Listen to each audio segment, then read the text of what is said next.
नमः सिद्धेभ्यः। ॐ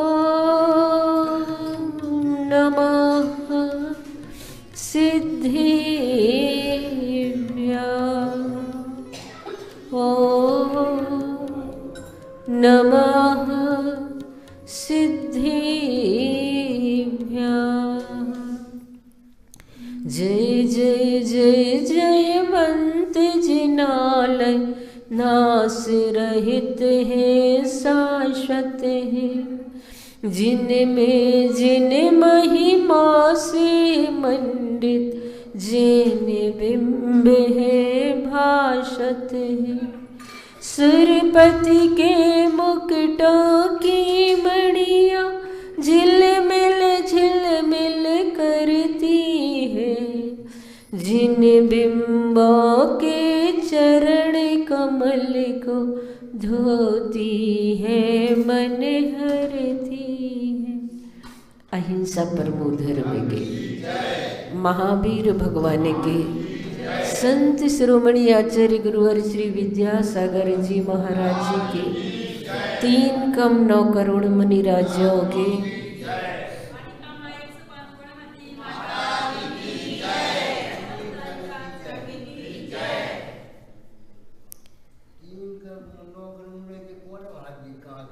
आचार्य श्री ने कविता लिखी है। त्रिभुवन के विभु प्रभु के निकट जाना चाहते हो तुम, वहाँ जाने टिकट पाना चाहते हो तुम। वहाँ जाना बहुत विकट है, जहाँ मान अपमान का अवसान अनिवार्य है सर्वप्रथम। ऐसे मंदिर के प्रवेश द्वार धरती सूंघ रही है और गगन शिखर गगन चूम रहा है। वहाँ जाना बहुत विकट है। आचार्य श्री ने पपौरा जी के जिनालयों को देख करके मैंने आपको बताया था कि इस प्रकार के भाव अपनी लेखनी से रचे। और वास्तव में मंदिर मनुष्य ही बना पाता है। अपने रहने के लिए घर तो पशु पक्षी भी बना लेते हैं, लेकिन पृथ्वी पर मनुष्य ही एक ऐसा प्राणी है जो भगवान का घर बनाता है, परमात्मा का मंदिर बनाता है। ऐसे मंदिर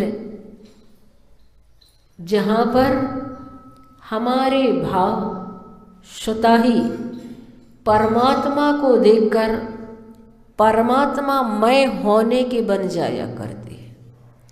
यहाँ आकर हम अपने पूर्व संचित पाप कर्म को नष्ट करते हैं, पुण्य कर्म का बंध करते हैं और वास्तव में पुण्य कर्म के माध्यम से अपने जीवन को परंपरा से मोक्ष का भागीदार भी बनाते हैं। इसलिए मंदिर हमारे लिए बहुत जरूरी होता है। जिस प्रकार से जीवन के लिए श्वास आवश्यक होती है, उसी प्रकार से 6 आवश्यक जो श्रावकों के लिए कही गई है, उनमें सबसे पहले देव पूजा कही गई है। आवश्यक का मतलब होता है प्रतिदिन करने योग्य जरूरी कार्य को आवश्यक कहा जाता है। और ऐसे आवश्यक आपके जो हैं, उनमें सबसे पहले देव पूजा रूप मंदिर के लिए कहा गया है। मंदिर हम कैसे जाएं और मंदिर के समीप पहुंचकर हमें क्या करना चाहिए। आज तो लोग जूते चप्पल पहन करके जाते हैं और कहते हैं अब तो पैर धोने की भी ज़रूरत नहीं है। क्यों? क्योंकि हम तो जूते चप्पल पहन करके आए, हमारे पैर गंदे हुए ही नहीं है, इसलिए हमें धोने की जरूरत नहीं है, ऐसा तर्क वो देते हैं। हाँ, एक जगह हम लोग रुके हुए थे, तो वहाँ शाम के टाइम भैया वृत्ति के लिए महिलाएं आती थी, तो कहने लगी माता जी कुछ कुछ लोग बिना पैर धोए ही मंदिर में प्रवेश कर जाते हैं। हमने सोचा अपने इधर तो नहीं करते, बुंदेलखंड में तो सभी समझदार लोग हैं और ऐसा तो कोई करते ही नहीं होंगे, ऐसा मन में सोचा। लेकिन एक दिन हम लोग जंगल से आए, सुबह सुबह का टाइम था, सुबह सुबह सभी लोग मंदिर भी आते हैं, अच्छे सज्जन दिख रहे थे और वो सीधे द्रव्य लिए और ऊपर सीढ़ी चढ़ने लगे। हमने कहा आपने पैर तो धोए ही नहीं और आप मंदिर जा रहे हैं।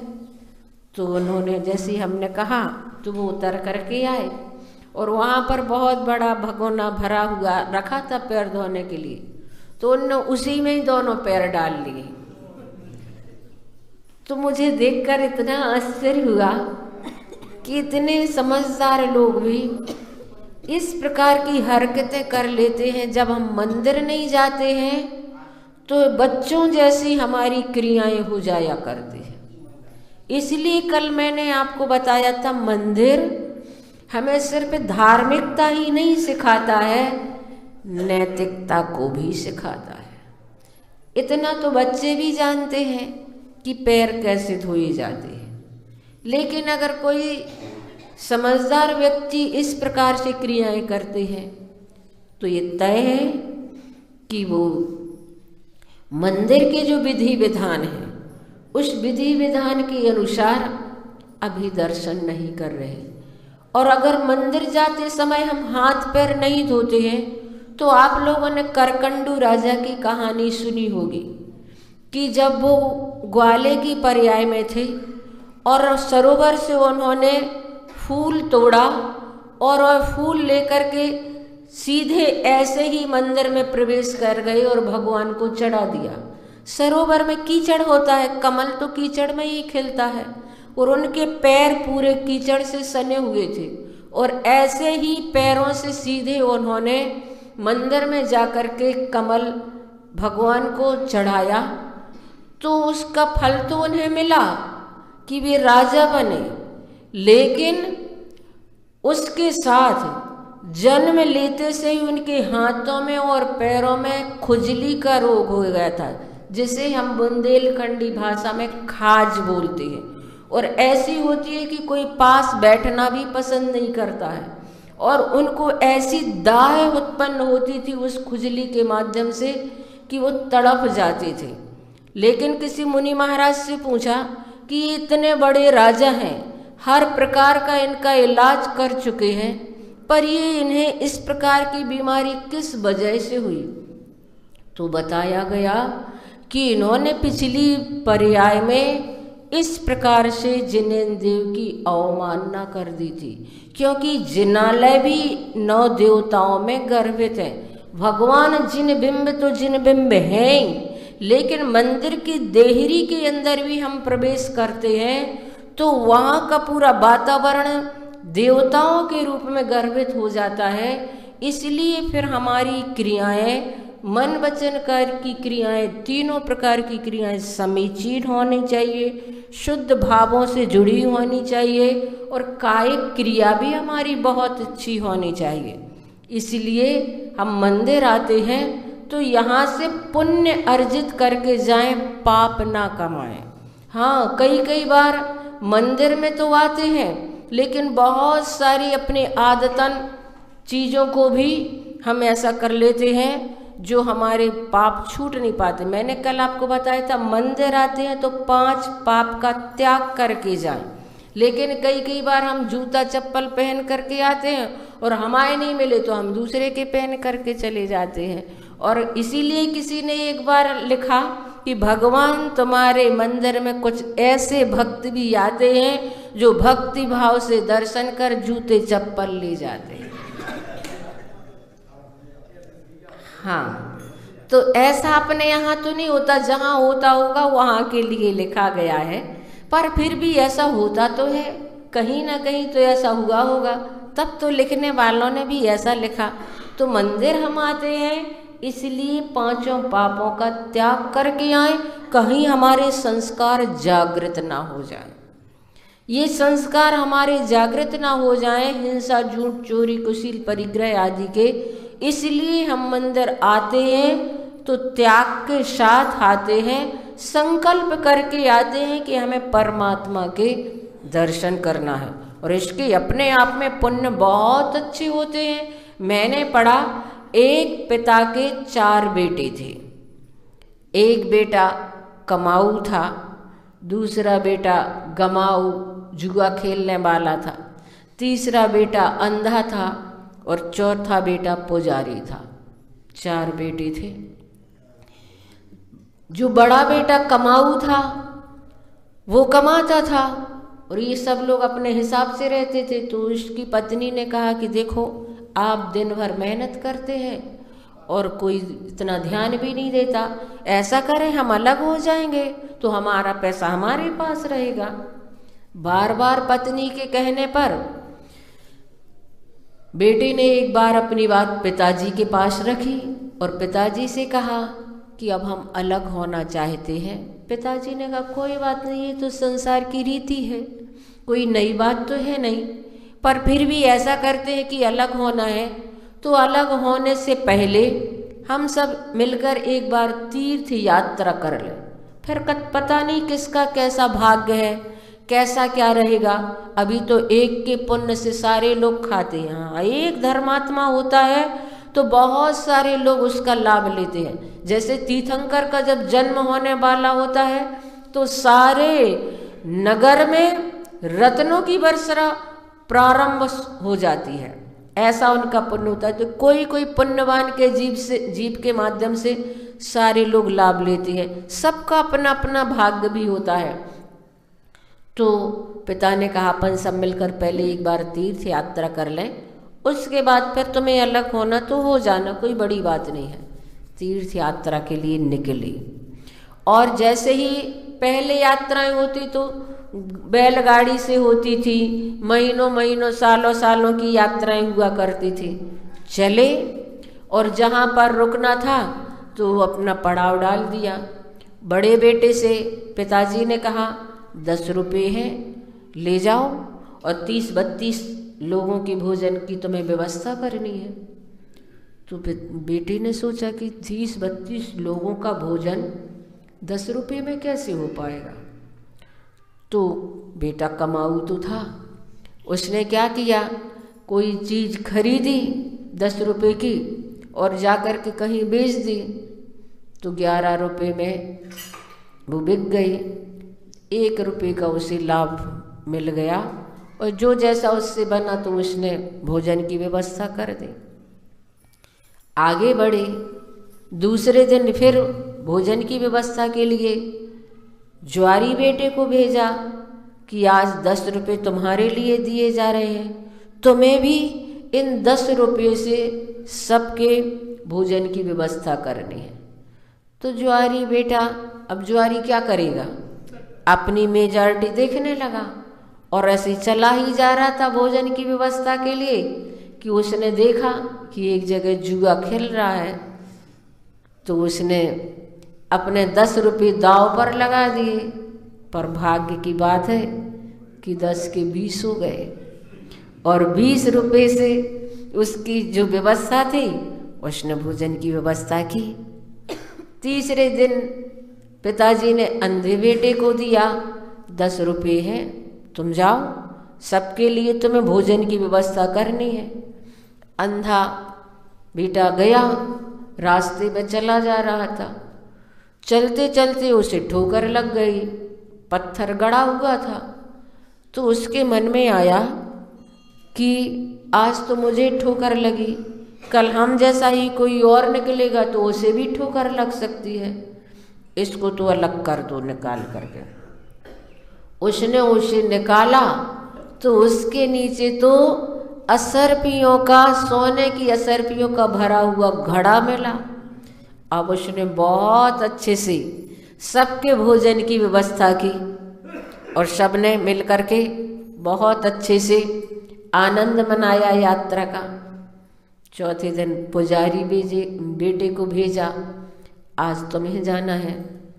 अब पुजारी बेटा था, देखा यहाँ से निकला, मंदिर दिखा तो उसने सोचा मंदिर है तो सबसे पहले पूजन कर लें, बाद में जाएंगे व्यवस्था कर लेंगे।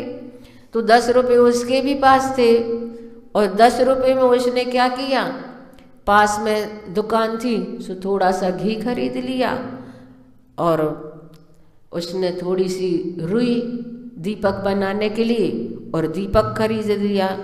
10 रुपये तो उसके पूरे वही हो गए। बैठ गया मंदिर में पूजन करने के लिए और पूजन करने में इतना लीन और तल्लीन हो गया कि उसे तो पता ही नहीं रहा कि हम किस लिए निकले थे। सुबह से लेकर शाम हो गई, वे अपने भक्ति में लीन है और उधर सब लोग इंतजार में हैं। मंदिर के अधिष्ठाता देवी को लगा कि ये तो अपनी भक्ति में लीन और तल्लीन है और अगर घर के लोग भूखे रह गए तो धर्म की हंसी होगी।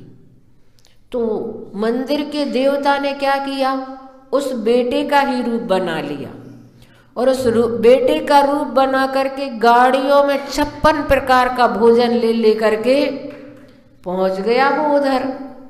सब लोगों ने भोजन किया और भोजन इतना था कि पूरे नगर को भी कराया।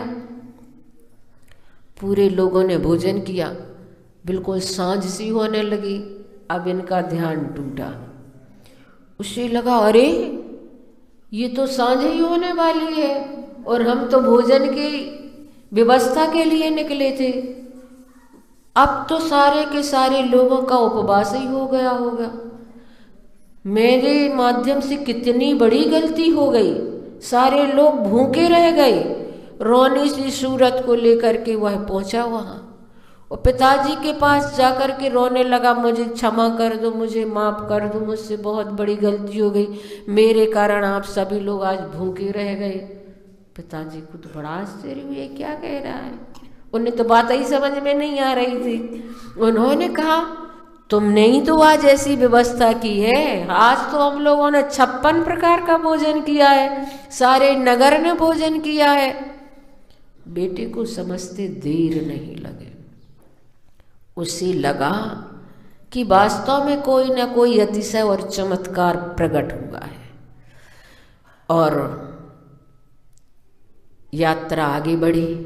यात्रा करके जब वापस लौटे तो पिताजी ने बड़े बेटे को बुलाया और कहा कि जो तुम कह रहे थे ना कि अलग होना है, तो ठीक है, अपन सबकी यात्रा हो गई है, अब तुम्हें अलग होना है तो कोई बात नहीं। तो बेटे ने कहा कि पिताजी आप ऐसा क्यों कह रहे हैं। उन्होंने कहा मैं इसलिए कह रहा हूँ कि यात्रा में तुमने देख लिया, मैंने 10 रुपये तुम्हारे लिए दिए थे, तुमने 10 के 11 किए थे, तुम्हारी किस्मत कितनी है, 1 गुनी है। और मैंने तुमसे दूसरे नंबर के बेटे को 10 रुपये दिए थे, लेकिन उसने 10 के 20 कर लिए थे, उसकी किस्मत कितनी है, उसकी तुमसे 10 गुनी ज़्यादा है। और अंधा बेटा जिसे तुम्हें देख कर के लगता है ये तो सिर्फ खाता भर है और करता कुछ भी नहीं है, लेकिन उसका भाग्य ऐसा निकला कि उसके लिए तो असरफियों का घड़ा मिला। और पुजारी बेटे को देखकर तुम्हें लगता होगा कि ये तो मंदिर ही में तो बैठे ही रहते हैं, करते क्या है, अलग हो जाएंगे तो देखेंगे तुम क्या करते हो, उसकी किस्मत कितनी है। तो पिताजी की बात सुन करके बेटे ने कहा उनकी तो हम किस्मत का हिसाब ही नहीं लगा सकते, जिनकी देवता लोग आकर के सहायता करते हैं उनके भाग्य के बारे में तो हम बता ही नहीं सकते, कल्पना ही नहीं कर सकते। 9 बार बड़े बाबा का जाप करेंगे। ओम ह्रीं श्रीं क्लीं मैं बड़े बाबा नमः।